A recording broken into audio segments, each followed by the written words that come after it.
दीदी ओम शांति। ओम शांति। दीदी हम सभी बड़े उत्सुक हैं जानने के लिए कि दीदी आप इस ब्रह्मा कुमारीज ऑर्गेनाइजेशन के संपर्क में कब और कैसे आए। साथ ही दीदी आप इतनी हाई क्वालिफिकेशन आपने दिल्ली यूनिवर्सिटी से प्राप्त की, उसके बाद दीदी आपको इस ऑर्गेनाइजेशन में सरेंडर होने की इंस्पिरेशन कहाँ से मिली? मैं जन्म से ही परमात्मा पर भी विश्वास करती रही और उसके साथ साथ मेरी जितना भी एक्स्ट्रा स्टडी थी, एक आती है रेगुलर स्टडीज़, वो सब स्पिरिचुअल मास्टर्स की होती थी।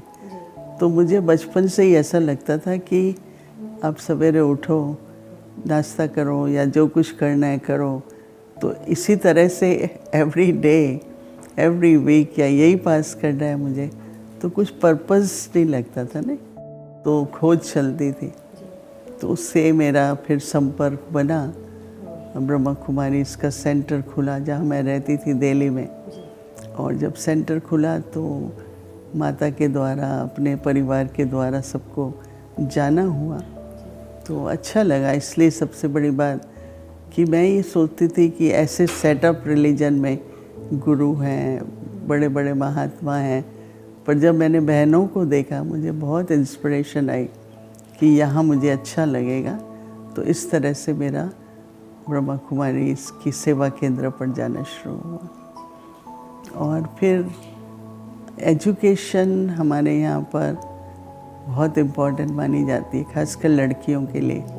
लड़कों को तो पढ़ाते ही हैं, वो इसलिए कि सेल्फ सफिशिएंट रहे, कभी भी फिनेंसेस के कारण हमें किसी पर डिपेंड नहीं करना पड़े।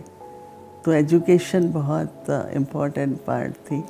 तो इसलिए फिर जब मैं ब्रह्मा कुमारी के संपर्क में आई तो कुछ ऐसी भावना जगी कि ये जो ईश्वरीय ज्ञान मिलता है, इससे जो दुखी मनुष्य है वो सुखी बन सकता है, और दुख का जो कारण है ना, वो मिट सकता है। तो मैंने सोचा ये तो बहुत अच्छी सेवा है।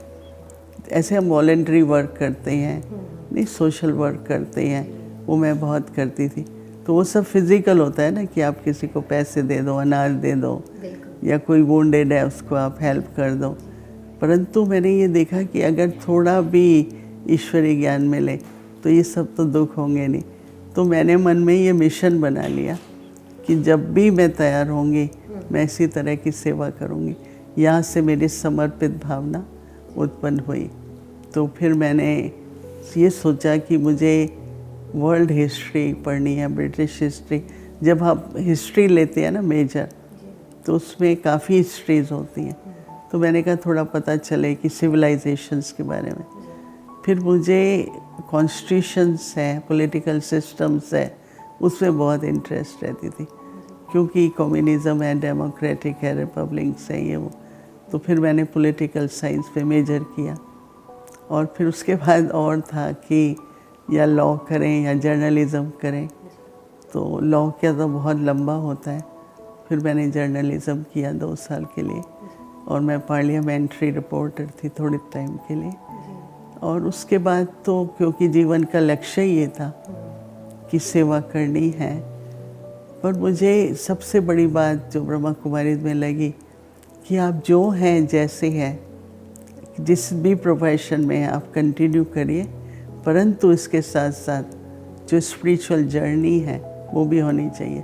तो देखो कितना सेंस बनता है ना, कि आत्मा और शरीर है, तो आत्मा के लिए भी आप कर रहे हैं, और बाहर के रूप से जो शरीर, उस समय शरीर निर्वाह के लिए काम करने की ज़रूरत नहीं पड़ी, पर अगर पड़े भी तो एक बहुत अच्छा एक संतुलन लगा मुझे।